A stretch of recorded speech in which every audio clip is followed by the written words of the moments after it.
Hey, what's up, everybody? This is Steph Love. Welcome back to another episode of Maybe I'm Rambling. So thankful that you are in the building with me this evening. And I'm very excited to have with me uh, my homie, my pro fight, right? Dr. Yannick Ladson. She is a psychotherapist, a comedian, and just all around dope woman. And so it was important for me to get her in the space with me to have this conversation about Black women. But before we jump into that, y'all know I'm sipping on something. So I don't usually buy this brand. It's Barefoot. I'm not gonna say beneath me. It's just not really my jam. But I'm trying to control my alcohol intake, and they have the cute individual bottles. So I got those little baby bottles. So I'm sipping on a white Zinfandel tonight. So that's what I'll be sipping as we get into this conversation. Dr. Ladson, are you sipping with me, or are you? Actually, you know what? I forgot about my drink. But you know what? I have to cook after this. Yeah. So I probably need to be fully attentive to what I'm doing. Yeah, I don't need to hear about I'm a no. lightweight. So Yeah, I just want to take all this conversation for me to get halfway through this glass. But we in it. because I might be a little too real if you have me having sips during this. Dang, I feel it. No. Those are those offline conversations. Those are the best ones. Y'all gotta catch me out in round town or something. Right. So I asked you to jump on the call because we've had 5 conversations. I see the stuff that you post on social media, especially pertaining to women. And one of the things that we both are constantly talking about is this disrespect and disregard for the Black woman, but also the expectation that the Black woman is the savior. And it gets me because I think about, like, I'm not a history buff, but I can think about like the women's suffrage movement and how Black women really were a strong component in making that happen. And yet we ended up not reaping any of the benefits of the hard work. And that seems to be the story of the Black woman, is that we put in all the blood, sweat, and tears, but then we're dismissed. And then I think what really triggered me was coming out when Meg Thee Stallion came out and had to like tell her full truth on Tory Lanez for people to even half believe her. And I was just like done, right? I started throwing stuff. Right. So I wanted to get your insight on like what is it with this country and Black women? Like, why don't nobody love us, man? I feel like we experienced this as early as being toddlers. I feel like it's out the womb as females. We experience invalidation, and our power is taken early. And so, and I would put that all females. And I give examples of this to try to help men understand. And I'm like, think about as a little girl, you are already conscious of how you look, going to school, going to daycare, because people are pointing out what's different about you, and there's certain things you can't wear. And if you wear a dress, you can only sit a certain way, and you can't do certain things. And you're being told this through, your family, your teachers. Why are you acting like that? Both of us were probably labeled as tomboys growing up. We also are 2 women who have a big bust. I personally intentionally wore oversized shirts. Thank God it was the 90s. Right. And I wore oversized shirts in middle school and high school. I don't think it was till college when I stopped doing that. But I didn't like being objectified. I hated it. I'm like, no, I want people to see me. I don't want the first thing they see is my chest, And so as females, we're objectified. We are shown our difference early on. and we feel it and we see it, and we can see how we're treated differently. And even with hair, we learn that about our hair so early on. Yeah. And even adults, I've seen adults treat children differently because of their hair and complexion. Mm. And they don't even realize they're doing it. I will never forget being a kid, and I might have been, let's say, 10, right?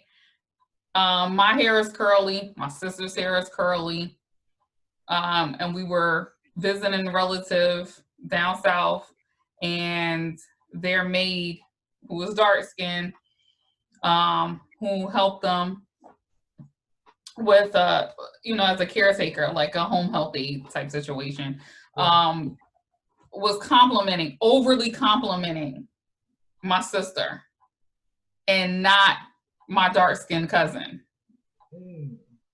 who is gorgeous. Yeah. And I noticed that as a kid. And now I'm older, significantly older than both of them. My sister and I have a 10-year age gap. So the two kids were comparable in age. So this lady is just gushing, and I'm like thinking to myself, are you like color struck? Yeah. And this woman, was very, very dark. And she just kept, and I'm like, how does that make my cousin feel? Because you're not really saying, and the thing was, the lady wasn't even conscious of it. She was not even conscious of it. And so that's what I'm saying. Like, these things happen within our community. I've been telling people, I don't even care about other folks right now, and how they treat us. Because we got to deal with how we treat each other. Come on now. Yes. If we can't scream. I said this a few times, and I said it on social media. We can't be screaming Black Lives Matter when you are excluding particular Black lives, and they don't all matter. So, like, you person, like, they don't really matter to you, just the ones that you want to matter, and that pisses me off. That's like a whole nother conversation. But you know what? Going back to what you were saying, even when we talk about, you think about the things that have been co-opted from Black women, from intersectionality has been co-opted by so many groups. When Kimberly Crenshaw came up with it, she was specifically referring to Black women, because her experience of representing Black women and seeing how they were treated by the judicial system. Yeah. And so when you think about how it's used now, we're forgotten about. When people talk about intersectionality, they're not talking about us. See, I didn't know that's where it originated from. It's a Black woman who coined that term. And she says a lot of times when people use it, it's not in the way that she meant for it to be used, because the basis of it, the theoretical framework, was critical race theory. Come on, psychotherapists. Give it to us. So we're forgotten. We create things and then it's taken. Yeah. And then we were part of the suffrage movement, but when you think about it, it wasn't, even with the suffrage movement, there was racism within the suffrage movement. It wasn't about getting rights for all women. It was like, you gonna let that Black man vote and not let me vote? Right. So we've always had to have a separate fight than everybody else. Our fight has always been separate. And it ticks me off, right? Because we have to have these separate fights, but with every fight, there's this expectation that Black women show up and show out. So, when we look at, let's go to Breonna Taylor, right? Like, silence. There was silence by the community. There's no real outrage about the fact that they used a no-knock warrant, bust in, kicked in Shorty's boyfriend's door and killed her and let her. She was alive. She could have been saved, right? But they just let her die. George Floyd, we see that. And so now we take to the streets. we are demanding justice for George, but what about Breonna? And it wasn't until all of these Black women stepped up and was like, nah, change our profile pics. We out in these streets. Like you had what Yandy and what's Shorty's name from Real Housewives, like all of those chicks out there, like getting arrested because women are needing to do the work for us to be seen and cared about, you know, or even if we want to go political, we look at Joe Biden. Joe Biden was not winning. Like it was not looking good for him to be the candidate for the Democratic Party until Black women stepped in. And so we are always saving everything and everyone. Don't nobody want to save us. Like from our own right. And I feel like there's this expectation that, well, y'all are strong. Y'all are stronger. No, it's not that we're stronger. It's that we don't have a choice. It's either you know how they say you get rolled or you get rolled on. Yeah. Yeah. You know, so it's not that we're inherently stronger. We've had to be stronger. Yeah. It's not by choice, it's by force. Yeah. Things that I've had to endure as a professional and as a woman, that I didn't choose that. I was saying to someone the other day, no one told me that when I got my doctorate that I would get questioned more. Say what now? Yes. So I thought, I was naive. I thought once I get all my credentials that it'll, one, give me a seat at the table, and two, people will feel that I deserve to be at that table, and they will treat me that way. That's not been my story. I feel like since the 5 years, yesterday was my 5th anniversary of defending my dissertation. Yeah. I have been questioned more in the last 5 years than than my 40 years of existence. And I have been challenged more. I come to a meeting, I might have a stack this thick of research that I did before that meeting. No one else is coming with that. No one else felt the need that they had to prepare like that. But it's because when I come to the table, if I say the sky is blue, they're like, you sure? Like, now what makes you think the sky is blue? Who else says that the sky is blue? What do you have to back you up that the sky is blue? Because it looks red to me. And Billy said that it was white. And Sheila said that it was purple. But you're saying it's blue? No one else thinks that it's blue. And so I'm always having to say, well, here we go. And I'm rattling off. You know, so I always feel like I have to over prepare for everything, even now. Right. And people think it's crazy, you know, and like, oh, she's just showing up. No, I'm showing you that I deserve this seat at this table. So you can't win, basically. Like you come in, you went through the whole process of getting the degree, getting the credentials, then you get the position, right? Like however that came about in that struggle. But you can't win because if you walk in and you don't have this research, then you don't know what you're talking about. Why are you here? Right. If you have it, oh, you doing the most, she being extra. So you can't win. Right. And that's how I feel about what's happening in pop culture. You know, I haven't spoken about Megan, I haven't spoken about Kamala, or Breonna in social media, which is weird for me. But the reason why I haven't is because I'm watching what everybody else is doing.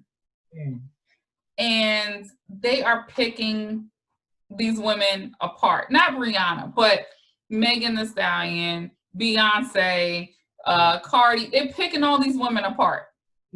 Now, you were mad when Beyonce was wearing leotards, but now she's saying Black is king. And I see articles written saying, Well, everybody in Africa is not kings and queens. Well, I think we all know that. I think we all know that if we were never displaced Right. from the motherland, that we would not all be walking around as kings and queens. I think we know that.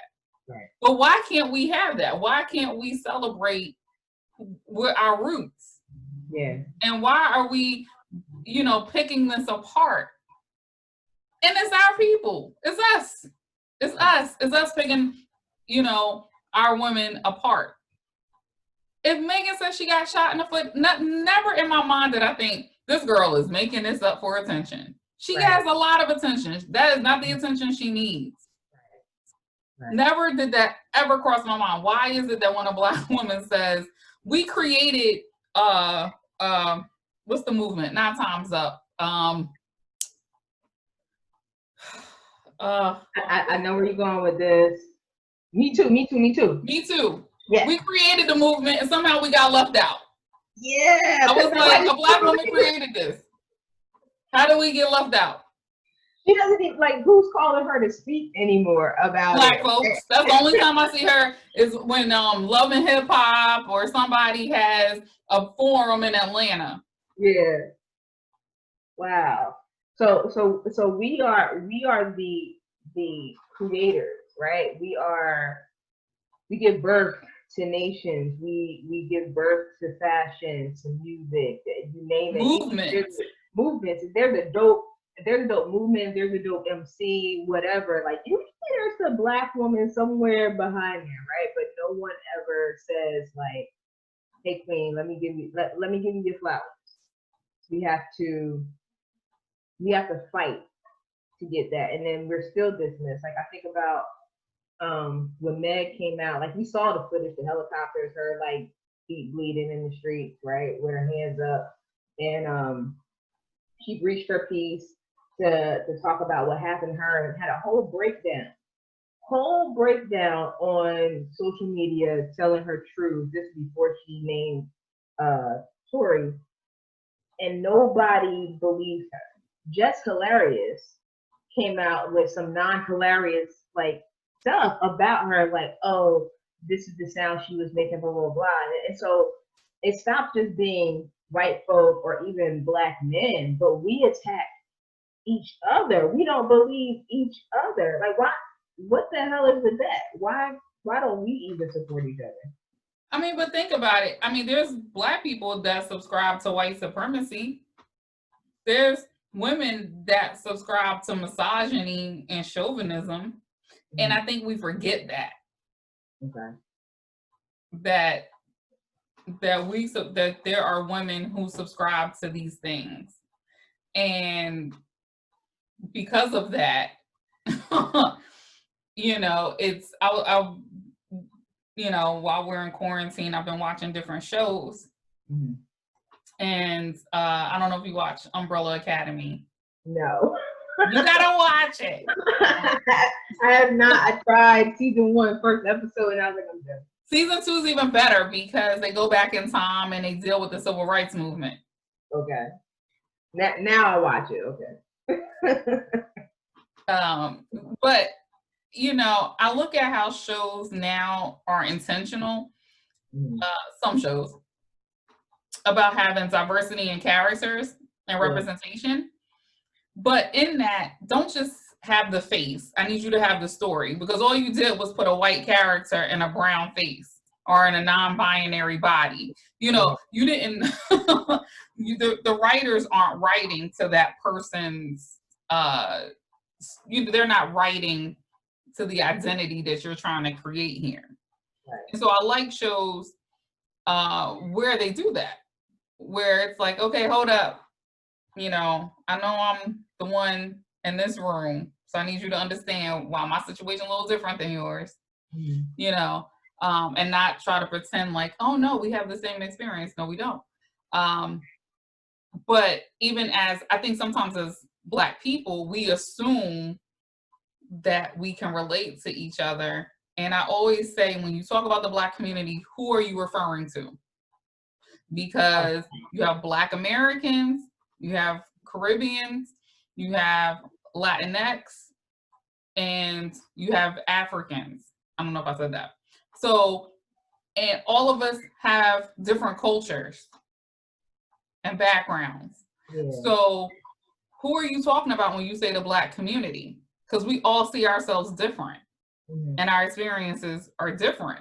So, I might not identify with Kamala. I might not identify with Megan from Houston. Right.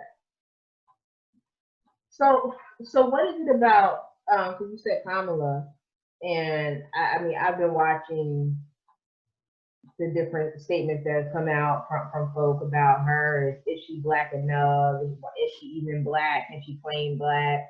And you know the rebuttals have been, well, she an AKA and she went to Howard, so she Black. Like what?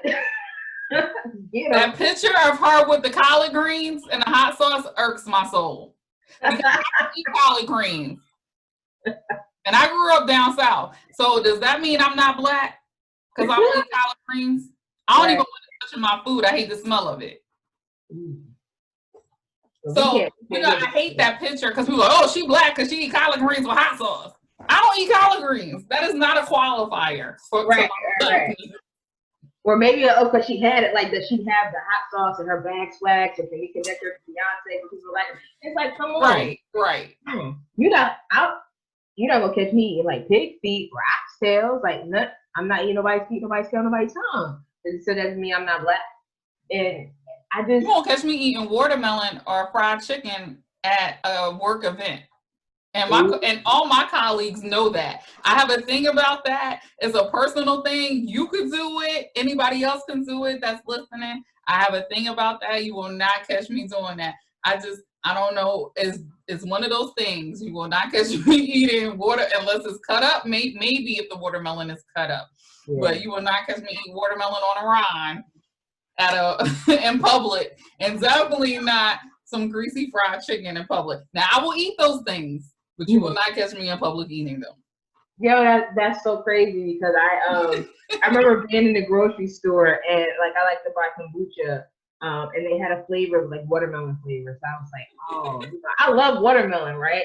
And I debated. I literally stood at this case for a good like 5 minutes, like, you can't buy this.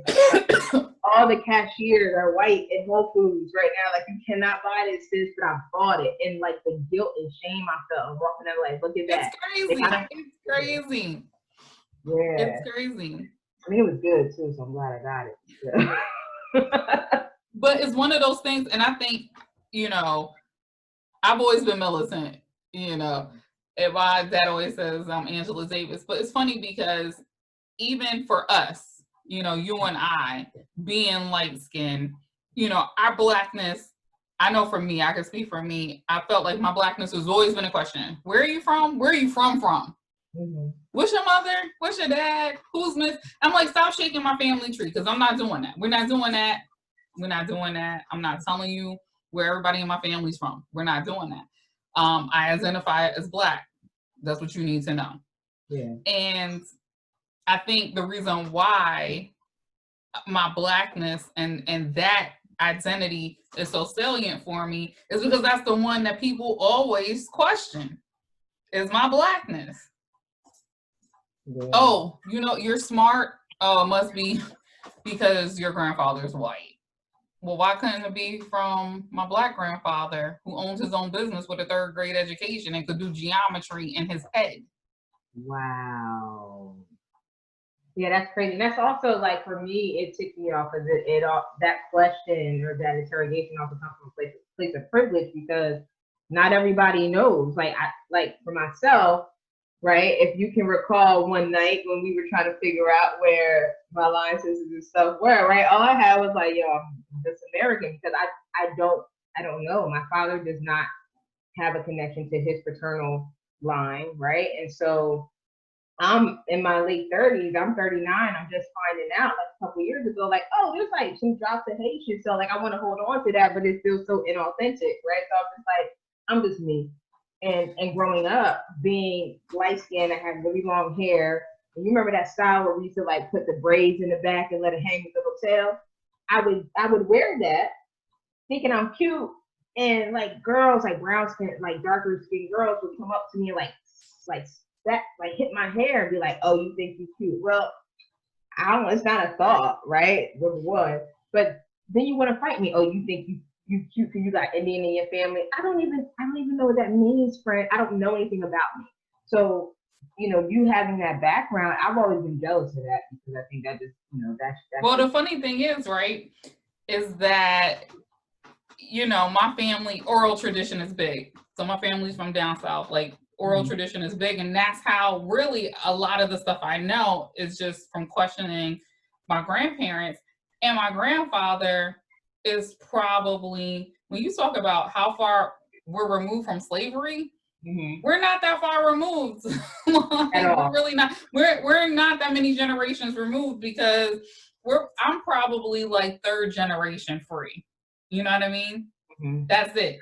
Yeah, that's not far at all. Yeah. That's not far, like third or fourth. So I think it's important that we do talk to our elders that are here to find out their stories. I've been blessed to have family members that lived into the 90s and 100s that I can hear these stories and try to write them down and kind of cipher it out, but everybody doesn't have that. And but at the same time, I remember getting my DNA test done to prove my blackness, right? Wow. And it's like, I'm 70% black. I was like, so there. You're beyond the one drop rule. I'm beyond that. But these are the things. So when I hear people question Kamala, it brings me back to all those things that you're talking about, like hairstyles and in school. Like I wanted a Jerry curl. I could not understand why I couldn't have a Jerry curl. All my friends had Jerry curls. I wanted a relaxer. All my friends had relaxers. I couldn't understand why I couldn't have a relaxer. And my mom was just against it. Now we appreciate natural hair. But I've had natural hair my whole life and people picked on me. Yeah. I was wearing head wraps in high school before Erykah Badu came out and made it cool. So I'm like, I've been doing this, but I'm like, it wasn't about being woke. It wasn't being about, it was just my mother was like, no, you're not putting those chemicals in your hair. That's not necessary, And I remember people picking on me because my hair was poofy like Rudy Huxtable, and I'd have to sit for 4 hours to get it pressed with a hot comb. And that stove. Woo. So, but I think when we talk about Black women, if we're not riding for each other, who's going to ride for us? And so that's why I haven't said anything. Was Kamala my first choice? No. I actually liked Val Demings. Out of Florida, but she's the choice. Yeah. So I'm riding with it. And I'm riding with it. Yeah. And she's going to have to answer for her record as an attorney general and as a prosecutor. Yeah. So I'm not voting for the other guy. Absolutely not. Because I know for a fact he's not riding for me. Right. They can put a puppy up as the candidate. I'm rough. I'm voting for the dog, whatever it is. But you mentioned Val Demings was your choice, and so there was this. I'm curious to get your input on this. There was this conversation consistently coming from Angela Rye and a group of Black women saying that the vice presidential candidate had to be a Black woman, and so I went back and forth with that.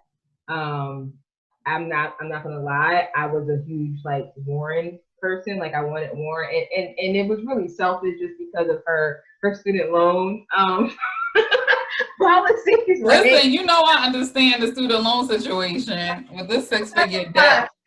I was like staring at me every day. Right. So, but overall, in general, I just really, there was something about Elizabeth that resonated with me more than any other person. But there was this, you have to pick a Black woman. I don't know if I agreed with that because I'm like, just because she's Black doesn't mean that she's going to be the perfect counter to Biden to push him to do what we need to do for the Black community and for America, period. And it doesn't mean that she's going to carry that agenda. Right. To assume that because of the color of her skin, she's going to carry that agenda, no. And I do like Elizabeth. I actually, was a Bernie person, and I felt like Elizabeth was too radical for Joe. Okay. So I didn't think that he would pick her because they were just so. I mean, they're opposite ends of the spectrum. I didn't think he would go that radical. Okay. I think he strategically picked a Black woman because in the last election, Black women came out, and and when in terms of voting, I believe they came out the strongest for Hillary. So when they look at the polls, so I think that was strategic. Because they're looking at voting. Because even if the men don't come out, the women will. And there's more Black men that support Trump. Mm-hmm. When you look at the stats, and I know I have it somewhere on my social media. When you look at his approval ratings amongst gender and race, significantly low when it comes to Black women consistently from 2016 to now. But with Black men, he still has supporters. Right. Well, he's consistently had Black men as supporters. Well, because those are the men who need a lot of prayer. But when you see somebody that he allegedly has a bunch of money, 17 wives and 800 babies, you know what I mean? Like, I can get with that. He's so successful, but that's not to come at Black men. But I'm coming at Black men. So here's my question to you, because this is a concern for me. If he wins, if the Biden-Harris ticket wins, and we have them in office, and the Black agenda, which I'm not sure who created this agenda because I didn't vote on it, right? No one asked me in a Survey Monkey if I was for it or not. Right. What my input was. But if this Black agenda that folks are pushing is not met, what does that mean for the way in which America will view Black women moving forward? Because we see how they trash our forever President Obama. I feel like they're going to do that anyway. I think they're going to do that anyway. And I do think Black women are going to come out and strong in November to support her. My concern is when we're bashing candidates, so what happens is then people just don't vote. So rather than, choose, they're just like, I'm not going to vote. Especially those of us who people hold in high regard. If we're the ones saying, well, I don't support this person or I don't like this person, then people are like, you know what? I'm just, and the whole idea of the lesser of two evils, people have an issue with that. My thing is you put too much weight into the presidential election. And what are we doing in local elections? Oh, yep. Are we even running for local positions? Yep. So, when I look at in Patterson, when I look at in Raleigh, North Carolina, and I see people I know running for positions, and I'm like, yes, this is how you make change. Yeah. You got to be in the positions of power. You got to have a seat at the table. You got to mobilize. Right. Yeah. And I think that that's how to impact change, because the national, presidential election, that's not what affects your community. Right. And I think was it Mike Brown's mom who ran for local Hmm. office, and she lost by like 318 votes, right? And like that could have made the difference in if people had showed up and what that was going to look like. Well, you look at a lot of the mothers of the movement. Look at the power that they've had. The mothers of the movement have made significant strides, and they are doing a lot of political activism. Yeah. But we don't talk. But we don't talk about them. They're nowhere to be found. Like they are really the power behind forcing a lot of the change when it comes to like police reform and things like that, prison reform. But you know who we talk about? Kim Kardashian's ass. Like literally her ass and her. Like we don't talk about these women. But we don't even talk about the lawyer behind Kim when people always say that she helped the woman get pardoned. But no one talks about the black woman who was the attorney behind that. You're talking about Santonia Brown? Mm-hmm. Yeah. Wow. Or the woman before her, the older woman. Okay. Yeah. But there was a black female attorney that was the person who actually made it happen. But Kim gets the credit. So again, we have this black woman who's actually the hero, but she's invisible to everybody because I didn't even know. When things pop up about Kim, I just scroll by. Well, I had seen an article about the attorney, and I'm like, hold on, I never even heard about her. Okay.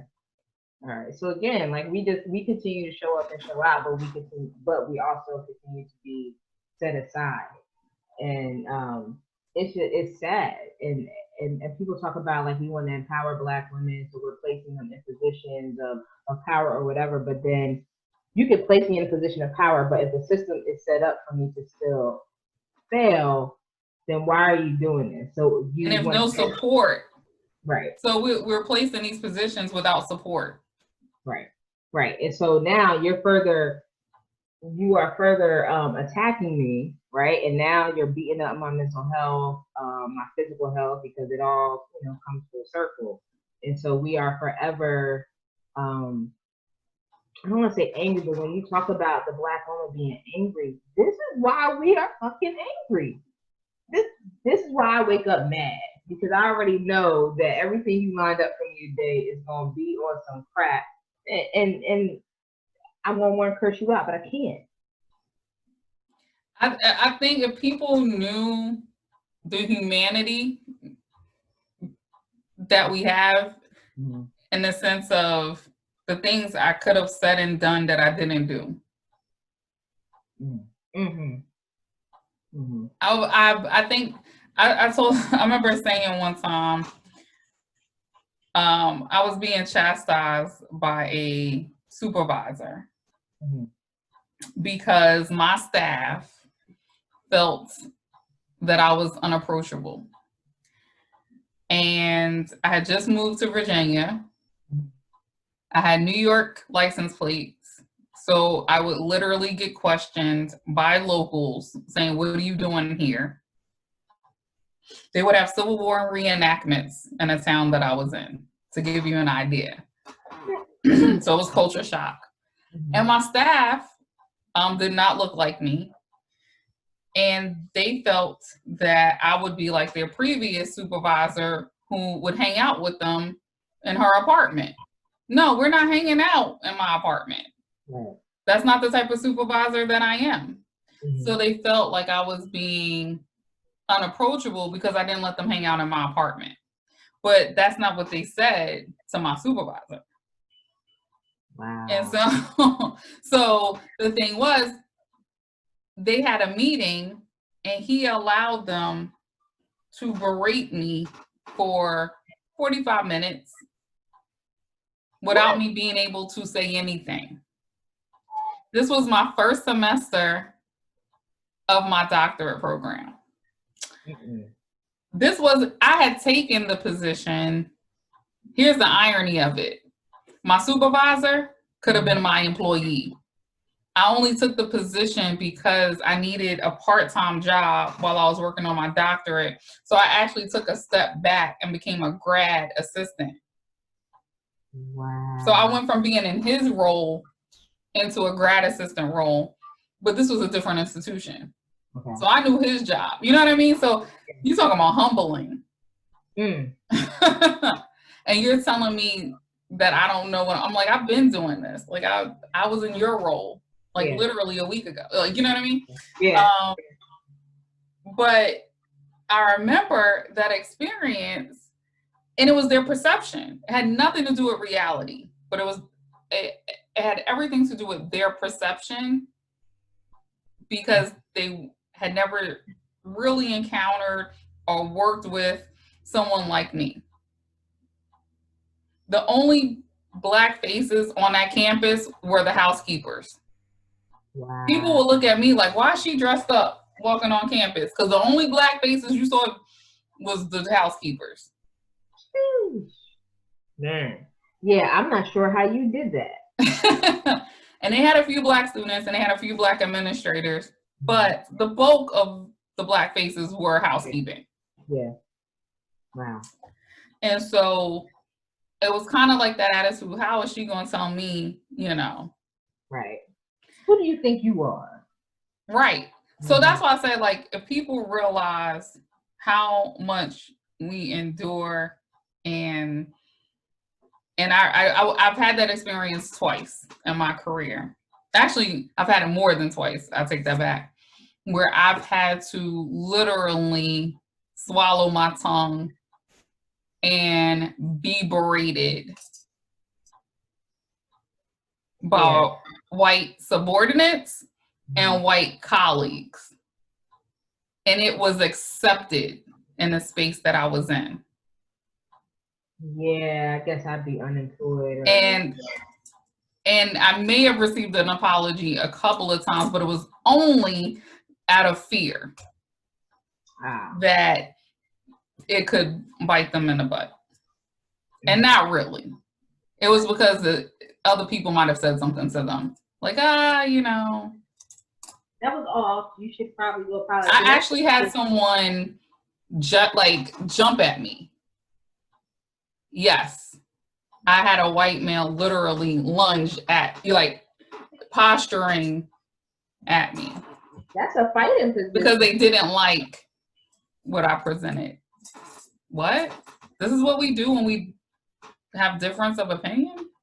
So you acting out in public, you're throwing a whole tantrum at the wrong person. So that's what I'm saying. Like, and these are the things that we don't get to talk about, right? These are the things that we don't get to address, that we don't get to, and that's where I realized. My mom said, your experiences were meant for someone. Like, you can't sit on it. Ooh, but who are you going to help? What are you going to do with this? That's what my mom was saying to me. What are you going to do with this? So I had to attempt helping Black women, like, you know, just professionally. How do we deal with this? Because it manifests as anxiety, it manifests as stress, it manifests as high blood pressure, obesity, it manifests as all these things. Yeah. Wow. And then people take it out on their children, they take it out on their spouse, so now on people close to them. Relational trauma, generational trauma, and the cycle just continues. And then you wonder why COVID-19 is taking us out. Wow. And we don't get to talk about it. We don't. So I think we need to start creating more spaces to give our testimony so that we can support one another. It's just it goes back to something you said earlier about like us not supporting each other. Like some of those spaces become toxic, and so I think my hesitation would be like if we created this space so we can do this and it starts with good intentions, what happens when I see that on Facebook groups that are meant for professionals. And the person asks the questions and then all of a sudden they're like, and I'm like, well, how are they supposed to learn?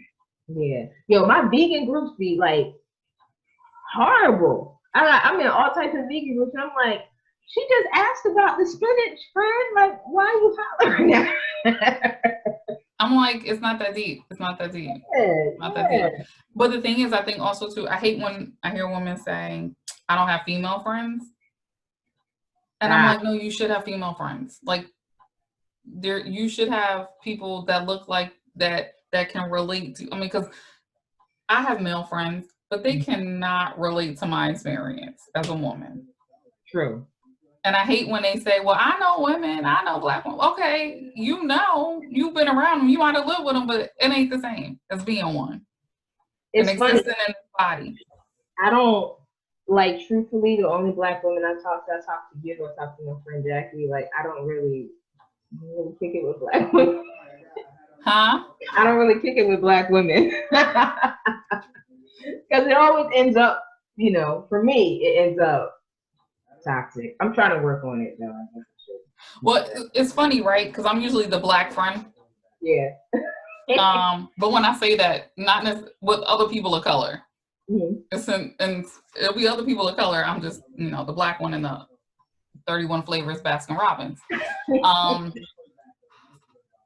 And so, but I think, yeah, I think that's something that's black woman, like, why is that? Like, you know what I mean? But then I think about the trauma I experienced growing up, being questioned about my hair and my legitimacy as a black person. And because I was smart and being, you know, and girls just constantly like, you know, having an issue with me because the guy they like me, or, you know, or because I was friends with everybody and I didn't have issues, or I didn't, you know, I lived in a Bible Belt and I didn't subscribe to everything that they believed. I don't think everybody's gonna be damned to hell, you know.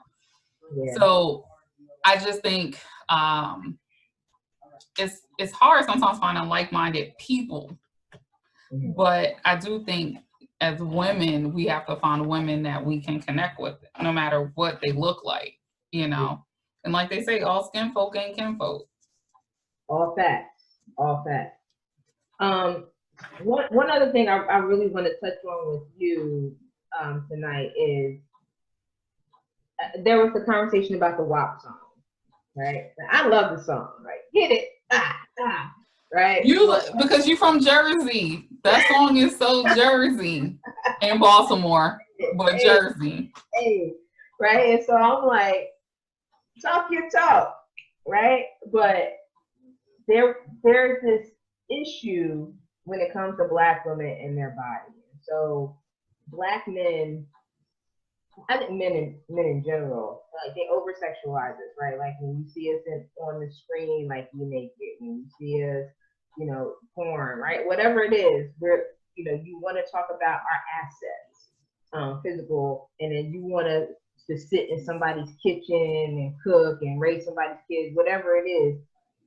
But at the same time, society's talking about be free, be you, embrace your body, love your body, and all that stuff. And so when they do that, y'all attack the way in which they attack Cardi, who's home married, and Meg, who's a highly educated black woman. Like they attacked her GPA. I'm like, y'all do understand she has a career where she's traveling and had to take online classes, and people attacked her career because she had like a 2 point something. I'm like, first of all, I think she was above a 2.5. Yeah. I'm like, the people criticizing probably have below a 2.0 or never even had a college GPA. So I'm like, to do what she's doing and still maintain her academics is outstanding. Right. And I look at it, I'm just like, these women, like when I say these women, because I still wear like super baggy clothes in my body unless I'm laying with somebody. You know, I applaud the fact that they can go out and be free with who they are. I just don't understand, like, we're okay with the Kardashian folks doing all the stuff that they do, right? We applaud them, yes.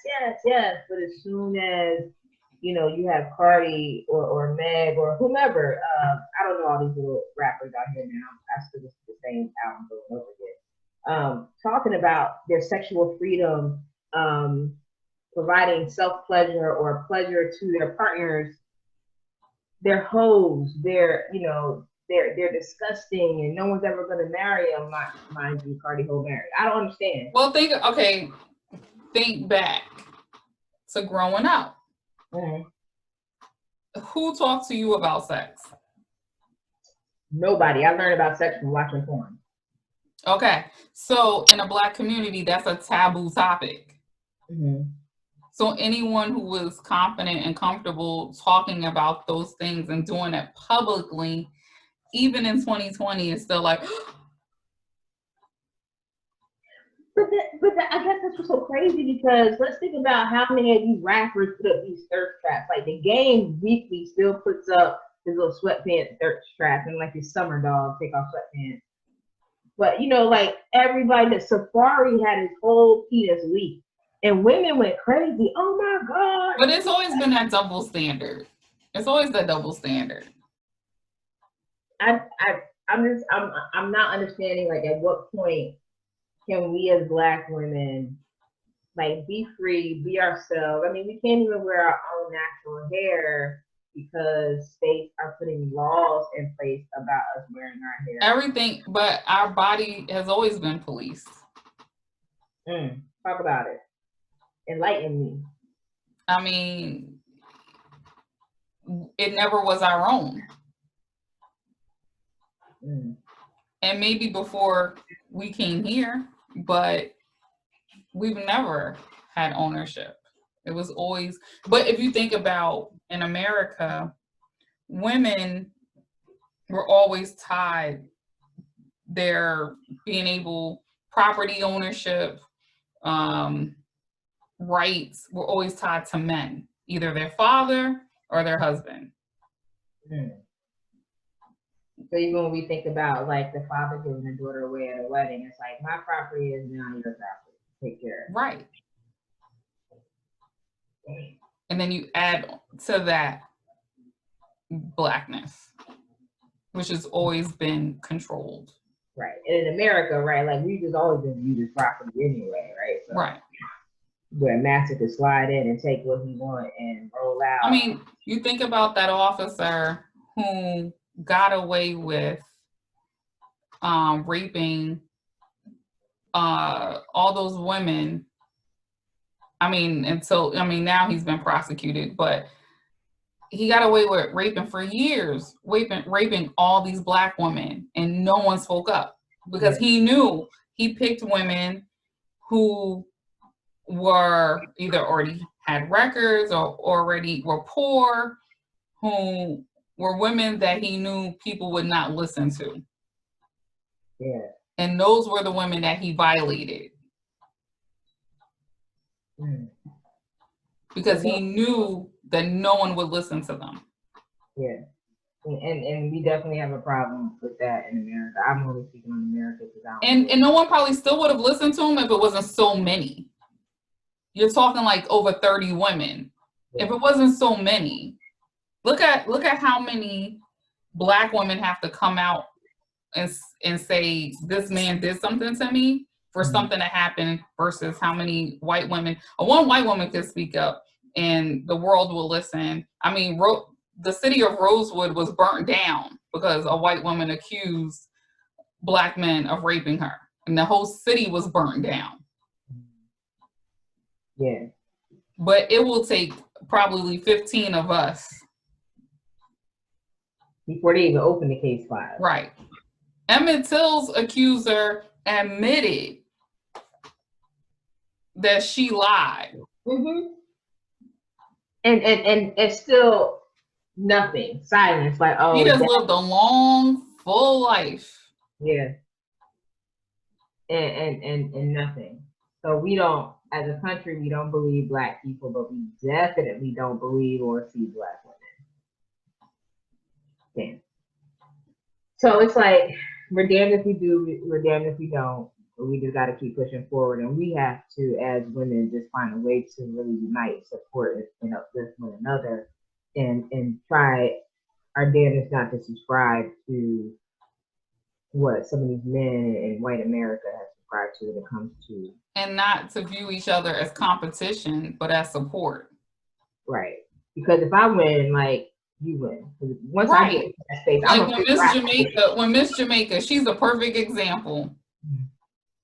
In the Miss Universe contest, she was like, yeah, like she was the one that won.